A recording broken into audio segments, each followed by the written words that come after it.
샬롬, 반갑습니다. 오늘 6월 셋째 주 우리 함께 나눌 하나님 말씀은 구약 성경 출애굽기 17장 12절 말씀입니다. 출애굽기 17장 12절 말씀 우리 같이 한 목소리로 합독하겠습니다. 모세의 팔이 피곤함에 그들이 돌을 가져다가 모세 아래에 놓아 그가 그 위에 앉게 하고 아론과 훌이 한 사람은 이쪽에서 한 사람은 저쪽에서 모세의 손을 붙들어 올렸더니 그 손이 해가 지도록 내려오지 아니한지라. 아멘. 한 주간도 평안하셨는지요? 오늘 밖에는 굉장히 더운 것 같습니다. 이 더위도 우리에게 우리의 삶 가운데 지나가는 하나의 과정일 뿐입니다. 이 더위를 우리가 불평하기보다는 삶의 여정으로 함께 동반할 수 있는 삶이 되기를 바랍니다. 그런 표현이 있습니다. 행동으로 논리를 대변하고 결과로서 과정을 입증한다 라는 이야기를 최근에 제가 듣게 되었습니다. 종편의 모 TV 채널에서 이제 강철 부대라고 해서 몇몇 부대가 나와서 이제 어느 부대가 가장 강한가를 아마 이제 겨루기 하는 그런 것이었는데, 거기에 나오는 부대 중에 한 부대인 제707 특수임무단이라는 특수부대가 있는데 그 부대의 표라고 이야기합니다. 행동으로 논리를 대변하고 결과로서 과정을 입증한다. 네, 모든 결과가 모든 과정을 입증해 주는 것은 아니겠지만 논리보다, 즉 말보다는 실천, 행동이 중요함을 표현하는 것에 깊이 공감이 되는 표현 같습니다. 오늘 제목을 신실한 삶을 위하여라고 잡아봤습니다. 일반적으로 우리가 신실한 그리스도인이라면 주일 성수 잘하고 또 말씀 그리고 기도 생활 정말 열심히 하고 또한 전도도 잘하고 또한 교회의 봉사와 충성을 다하는 사람을 일컫는 경우가 많습니다. 그렇다면 그들의 일반적인 삶, 그들의 사회 속의 삶을 따져가면서 우리가 신실한 사람 아닌 사람을 구분하고 있는지를 생각해 볼 필요가 있을 것 같습니다. 신실하다는 그런 삶 표현이 신앙적인 삶과는 연관되어 있지만 그 외의 삶과는 무관하게 사용되는 경우도 많이 있음을 보게 됩니다. 저 개인적으로는 이 신실한 삶은 제 일생의 수건이기도 합니다. 또 한때는 집중적으로 기도했던 기도의 제목이기도 했습니다. 하지만 근래에 들어서 이 신실함이라는 표현이 저에게 거부감이 느껴지는 그런 몇몇 일들이 있었습니다. 제가 요즘 경찰서를 좀 들어들다 보니까 여러 가지 많은 사람들을 보고 많은 사건들을 경험하게 되는데요. 그 중에 한 이야기를 하면 게임 중독에 걸리고 삶이 조금 무료하게 살고 있는 고이 아들을 위하여 귀신이 들렸다고 해서 부모가 아이를 억압하고 잡고 거의 1시간 넘게 통성으로 방언으로 기도하면서 애를 짓눌러 버리는, 그리하여 그 아이가 모든 걸 다 포기하고 있은 이후에 시간이 지나고 나서 경찰에 신고한 사건이 있었습니다. 그 부모는 엘리트 직업군에 속한 사람들입니다. 두 사람 모두 다. 그리고 그 부모를 만나서 제가 경험했던 사건은 아니지만 이야기를 들어보니까 4시간, 5시간 가까이 부모와 이야기했는데 부모는 자기는 절대 잘못한 게 아무것도 없다라고 이야기를 합니다. 그리고 그 아이는 이 부모에 대한 신뢰와 이 부모에 대한 믿음이 하나도 존재하지 않는 그 모습을 발견하게 됩니다. 또 어렸을 때부터 가정폭력에 시달렸던 아이가 있습니다. 그 아이가 이제 장성하여 성인이 되었고 욱하는 성격에 의해서, 성질에 의해서 반항적인 행동을 한 후에 너무너무 후회가 되고 본인의 부모에게 너무 미안해서 그 친구가 다니는 교회 목사님께 중재 역할 좀 해달라고 아마 그런 식으로 요청을 했나 봅니다. 근데 그 도움의 요청을 그 목사는 이 친구를 나무라고, 너의 잘못된 것이다라고 이야기하는 그런 것으로 인해서 완전한 신뢰와 완전한 그 믿었던 그런 것들이 깨어져 버리는 그런 경우들이 있었습니다. 이 사람들은 모두 다 주변에서 신실한 크리스찬이라고 인정받았던 사람들이라고 합니다.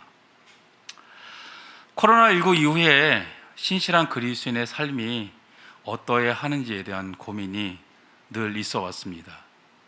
과연 모여서 예배하는 것만이 신실한 사람인가?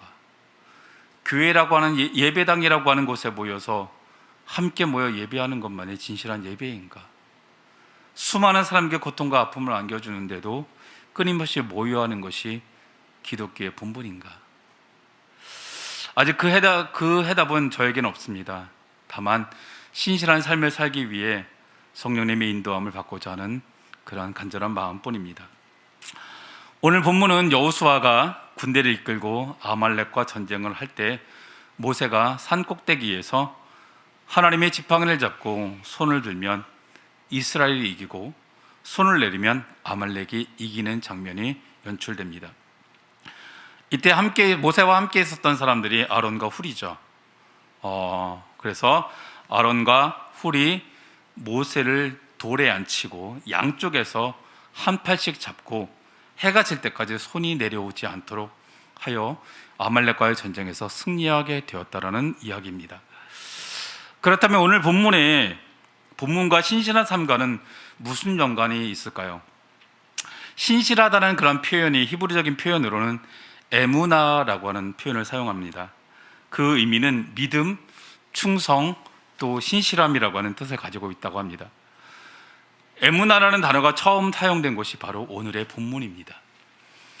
오늘 본문 어디에서 에무나라고 하는 단어가 사용됐을까요? 오늘 본문의 맨 마지막 부분인 내려오지 아니한지라라는 표현이 에무나의 번역이라는 것입니다. 모세가 하나님의 지팡이를 들고 손을 들고 기도하고 있을 때, 그도 사람인지라 지치고 피곤하여서 손이 내려올자 아말렉이 이스라엘을 이기고 있는 모습을 발견하게 됩니다. 그래서 아론과 훌이 대신하여 모세의 양쪽 팔을 붙잡고 해질 때까지 붙잡아 줌으로 인해서 모세의 팔이 내려오지 아니하여서 이스라엘이 전쟁에 승리하게 되었다는 것이죠. 내려오지 아니하다라는 그런 표현을 직역하면 버텨내다라는 그런 의미로 사용할 수 있다고 합니다. 이 말은 시간적으로 오랫동안 지속되는 것을 말하고 있는 것이죠. 그래서 그 뜻이 버티다, 꾸준하다, 견고하다라는 의미에서 신실하다, 신뢰할 만하다라는 그런 의미로 발전되었다는 것입니다. 우리의 믿음의 신실한 삶을 위해서 과연 우리에게 필요한 것이 무엇일까요? 지금 거의 1년 넘게, 1년 반 이상 이끌고 있는 이 코로나 시대에 우리가 어떻게 우리의 믿음을 지킬 수 있을까요? 우리의 신실함을 어떻게 우리가 지킬 수 있을까요? 그것은 신실함이 처음, 에무나라고 하는 단어가 처음 사용했던 그 말 그대로 지속성과 꾸준함, 하나님을 향하여 내 마음과 내 삶이 꾸준하게 지속적으로 전달되고 연결되어진 그런 모습이 아닐까 생각이 듭니다. 신실함이라고 하는 표현은 하나님의 속성이라고 그렇게 신학자들은 이야기합니다. 그래서 신실하다고 하는 그런 표현은 사람과 사이에서보다는 하나님과의 관련되어져서 하나님의 신실함에 대해서 우리가 더 많이 이야기하고 노래하고 찬양하기도 합니다. 디모데후서 2장 13절에 있는 말씀을 우리 함께 보겠습니다. 새번역 성경이고요. 같이 한 목소리 읽겠습니다. 우리는 신실하지 못하더라도 그분은 언제나 신실하십니다. 그분은 자기를 부인할 수 없으시기 때문입니다. 아멘. 우리의 믿음, 우리의 신실함은 사람에 따라서 또 상황에 따라서 또 나의 이익의 유무나 이익의 많고 적음에 따라서 달라지고 있지는 않는지요? 제 삶을 보더라도 저의 신실함과 저의 믿음은 저의 상황에 따라서 많이 달라지는 것을 보게 됩니다. 그러나 하나님의 신실함은 절대 그렇지 않죠. 어더 핑크라고 하는 학자는 그의 책 내 하나님을 알라라고 하는 그런 책에서 신실함은 하나님의 존재에 반드시 필요하다. 이 속성이 없으면 하나님은 하나님이 되실 수 없다. 하나님이 신실하지 않으시다면 그분의 본성에 반대되는 행동을 하신다는 것인데 그런 일은 결코 있을 수 없다라고 말하고 있습니다. 하나님의 신실함에 대해서 변함없이 하나님은 영원토록 신실하심을 강조하는 표현이라고 여겨집니다. 또한 시편 기자는 신실하신 하나님에 대해서 이렇게 노래하고 있습니다. 시편 89편 8절의 말씀 우리 같이 한 목소리로 합독하겠습니다. 주 만군의 하나님, 누가 주님 같은 용사이겠습니까? 오 주님, 주님의 신실하심이 주님을 둘러싸고 있습니다. 이 시편 기자의 믿음의 고백이 우리의 삶의 뼛속까지 모든 세포에 새겨지길 간절히 소망합니다. 이 고백이 우리의 삶에서 날마다 나타나기를 간절히 소망합니다. 하지만 우리가 신실하지 못하기 때문에 하나님의 신실함에 대하여 끊임없이 의심하고 또 의심하고 그리고 불신하는 가운데 살아가고 있는 것은 아닌지 우리 자신을 돌아봐야 할 것입니다. 혹시 나는 아닌데요? 라고 말할 수도 있을지 모르겠습니다. 하지만 그것 또한 저는 신실하지 못하다는 반증이라는 것이죠. 사람은 신실할 수 없습니다.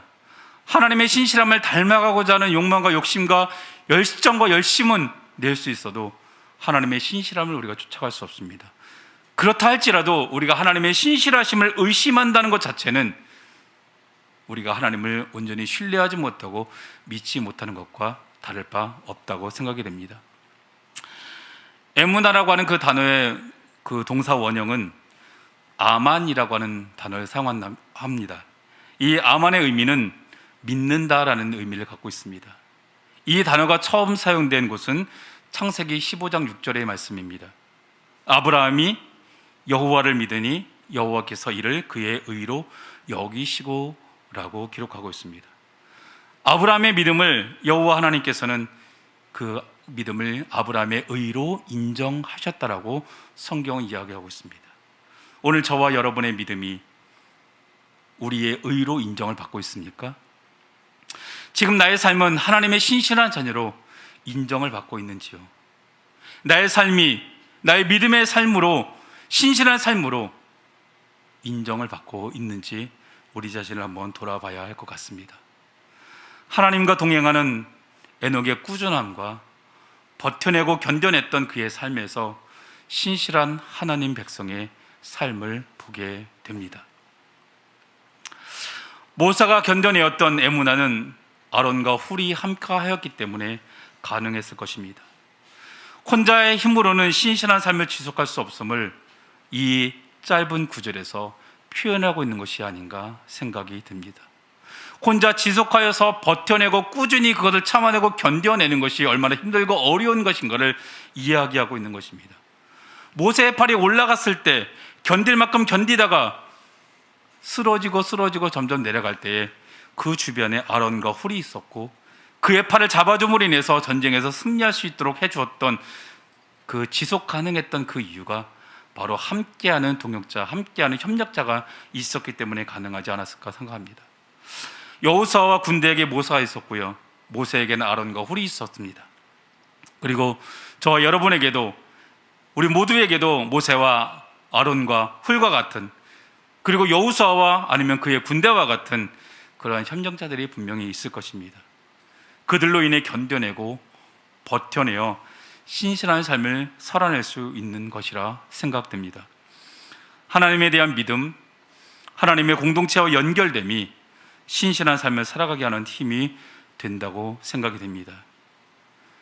우리가 신실하신 하나님을 믿는다면, 그리고 나의 삶과 나의 상황과 나의 여건과 상관없이 하나님은 언제나 신실하시다라고 우리가 고백하고 그 믿음이 변치 않는다고 한다면, 우리의 신실한 삶을 위하여, 하나님의 신실하신 그 속성을 닮아가기 위한 우리의 신실한 삶을 위하여 우리가 우리의 삶에서 버려야 하고 또 우리가 버티고 견뎌내야 하고 지속해야 할 것이 무엇일까요? 우리는 날마다 그 질문을 하며 우리의 삶을 주님께 드릴 수 있는 우리의 삶이 되길 간절히 소망합니다.